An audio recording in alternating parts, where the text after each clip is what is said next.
What's up, guys? Welcome to Q&A Mondays. Welcome to the Metal Roofing channel. This is part 2 of a series about general contractors and developing relationships as a roofing company, as a roofing subcontractor. Today, I've got Bob LaRosa back from JL Moore, who is a local GC here in Northeast Ohio. Thanks for being here, Bob. No problem. Thanks for having me. Absolutely. So today we're talking about bidding and submitting proposal. And this is one of the most important parts about that relationship that GCs have with their subcontractors. So for somebody that is newer to the commercial space or maybe hasn't submitted many proposals or bids to GCs before, how does this process work? What does the bidding process look like from kind of that 30,000 foot view? In today's day and age, when we get asked to bid something, a lot of times we're only getting 3 weeks to do that.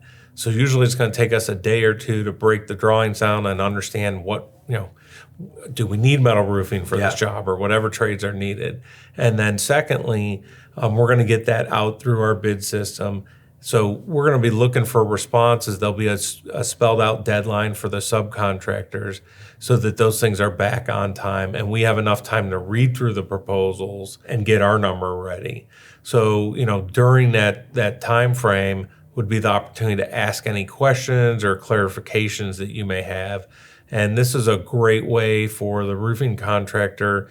If there's something that's not clear, bring that to our attention right away and we'll get you an answer. Or if you see something that might be able to be done better, point that out too, because that may be a nice opportunity for us and the bidding roofing contractor to stand out. Yeah. So when you're talking about your bid, when we're looking at a commercial project, there's multiple GCs bidding on it. Right, and then is from there the multiple subcontractors for each GC bidding on the GC's number. Is that right? In a lot of cases. Now we do get some negotiated work or design build, but in our bid invitation, we'll be really clear that this is already a JL Moore project. Okay.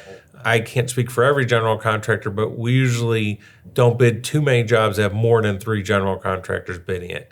So we have done our due diligence. We don't just bid everything. We're very selective with what we bid. Okay. So if we're going after it, we really like our chances. And hopefully there's only us and maybe a couple other GCs.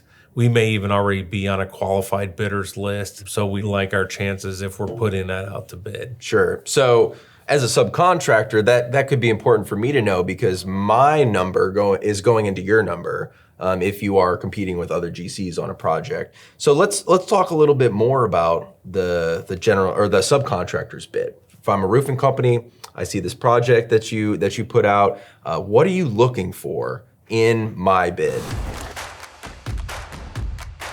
To start with, we're looking for a proposal that spells out that you understand the scope, that it's all encompassing, and that we can be comfortable knowing that you've got the right number, right? You understood everything. Maybe you're even listing some relevant experience, but it should be really clear for the estimator when they read through that proposal that, oh yeah, this subcontractor understands their scope and has everything priced out accordingly. Yeah, and because the estimators are working with a lot of bids, right? And you mentioned earlier in this last video that we did, it's not just roofing. There's all the divisions that the estimator is going to be looking at, right? So what are some ways that a subcontractor could make their bid stand out beyond maybe just making sure all the information is included? Yeah, ideally, if you can get it in early, that's going to help, right? Because on bid day, the estimator is probably receiving, certainly dozens of subcontractor bids. So if you get it in a couple days early, then they're going to see it, have some time to absorb it and follow up with questions when they're not under the pressure of getting our bid out the door, typically 24 hours after we receive the subcontractor bids. Yeah. So that would certainly be helpful. Value engineering, VE opportunities are huge. If you can bring something to the table that's going to save our client money, and make sure you list it as a deduct alternate. So give us the standard pricing per specs and then give us the VE, deduct alternate. That can really help elevate you and certainly bring something to the table. Yeah, from my perspective, it's not just the value that they're providing by saying, hey, we might have an alternate, right? But it's also a proof that, hey, I dug into this project and I fully understand it. I see the scope, I see the work to be performed, and here are some suggestions. To me, that shows that they did due diligence into the project. Yeah, I would agree with that. Again, if there's a pre-bid walk, if you can attend that, we certainly give some more credibility to people that were on site reviewing things. If it's an existing building, then we know that they understand the scope. There's more comfort there. As a general contractor, everything is risk, right?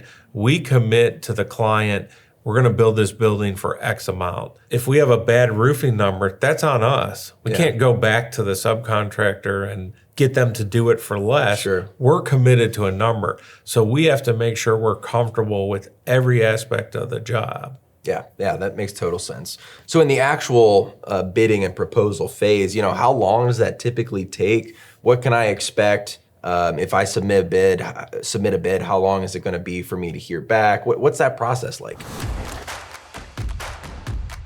Yeah, so typically we have 3 weeks to bid a job. So it takes us a little bit of time to get it out to bid, and then the subcontractors to get the bids back. Again, when you submit to us, we have at least a day or two of chaos getting our number ready. And then we submit that to the client, and we usually don't hear anything for at least a week.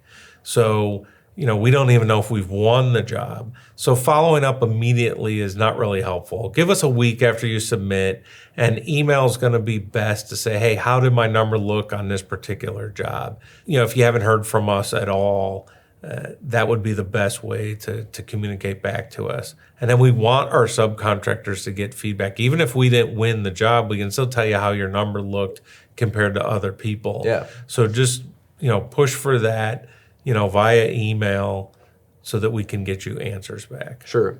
So, what should I include on my bid or my proposal? What information is going to be critical for you guys, to kind of eliminate the phone tag or as many questions as possible? What information should I include? Sure. So ideally, it should be really crystal clear who can we contact if we have questions, right? There needs to be a phone number and an email. I know this sounds basic, but we see a lot of proposals without that. It may be in your email that it's attached to, but if we win the job and only your proposal gets pushed over to our project manager, who now has to hire the subcontractor. So that proposal needs to be an independent piece, not tied to an email for how they get in touch with you guys. So I'd say that's, a really important part. And then, in addition to that, any kind of relevant experience, understanding of the job, value engineering. Yeah, actually breaking it out and listing the different pieces that would be helpful for the estimator to know. Yeah, spelling the scope out. So, everything is per plans and specs, but especially if there was something that you almost missed or you think other people might miss, point that out, because it may not be on all the other roofing bids we get. So A, that's going to help you stand out. And then B, if it's something that we know was, tricky to overlook, we're going to want to make sure, even if you have a good number, we're going to be calling you anyway to say, hey, did you include this? Yeah. So telling us right in your proposal, yes, it's included, is helpful. Sure. I'll give a funny example, and we start putting on our proposals. We bid a lot of restaurants, and we were always getting asked, did you guys pick up the roof ladder? Did you get the roof ladder? Is the roof ladder in your number? So we finally just added it under our metals division that, yes, it's covered. Yeah. Because something that, that you would think is obvious that a lot of times just gets to be overlooked. Yeah, totally. So, in that bidding phase and you're looking at multiple bids, does a general contractor always choose the lowest number? That is a misconception maybe that I've heard over the years. Tell me a little bit about that. We practice lowest qualified bid, right? So the number is obviously important, but it has to be a full scope, of course, that's obviously spelled out. And then, different jobs require different things. So if it's a very quick moving job, we may need a little larger company or someone that spells out their staffing time that they're going to be able to do the job. So there has to be a comfort that that person can get that done in the right time. So it's not always the lowest number, lowest qualified. Yeah, and that's why it's important to include some of that information, right? So that if there are a couple bids that the GC is weighing, you can dive a little deeper into some of that info. Yeah, absolutely. And like I said, the numbers should be relatively close. Yeah. The outliers are the ones that, to make us scratch our head. Sure. But so if the numbers are relatively close, then what's the relevant work experience? Have you spelled out, how long it's going to take the job? And that can help us make, our decisions, especially on bid day when we're looking to go in with a specific number. Sure. Did we miss any, mistakes that someone could make or things to avoid when placing that bid? So one of the mistakes for sure would be giving us a price that already has a value engineer in it, something that's not spec'd, because that's going to make our life really hard. If we go in with your proposal and then we find out later, oh, geez, they spec'd an alternate, that's not helpful. It has to be per the plans and specs, and then if there's a savings, spell that out on a separate line. So what if I have questions about bid requests that, JL Moore or another GC has put out? Yeah, so we would encourage you through email to ask those questions and get clarification. We get super busy, so if for any reason you don't get a clarification response, then spell it out in your proposal. This is how I priced it. This is the assumptions I'm making so that we understand and we know. Okay. Yeah, so step one is ask the questions.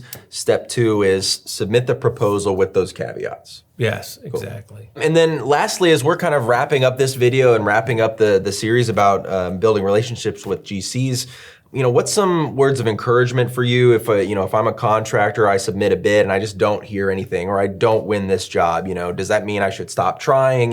Tell me a little bit about that. We get super busy, so please don't be discouraged. We're always trying to get better at communicating with our subcontractors, but we're not perfect. So don't get discouraged, right? Focus on bidding the jobs that you have a good fit for. We're not expecting people to bid every single job. We know everything's not a good fit. Sure. So make sure you pick the right ones, and then even if you don't hear from us, make sure that you're bidding to us and eventually get some feedback. I mean, we know if you never get feedback, you're going to stop bidding. Yeah, for sure. Cool. All right. Well, where can people learn about JL Moore? Yeah, our website's going to be your best resource. So if you just Google JL Moore, you'll find us. And we actually have a tab right on there for the subcontractors to make sure they can get on our bidders list. Mm-hmm. And then we'll give you just general information about the company. Awesome. All right, Bob, appreciate it. Thanks so much for coming in. Thank you. Yeah. Appreciate it. If you have any questions, please comment down below and let us know if you like this GC series so we can do more videos just like this. Subscribe here to the Metal Roofing channel. As always, I'm Thad Barnette. We'll catch you next time.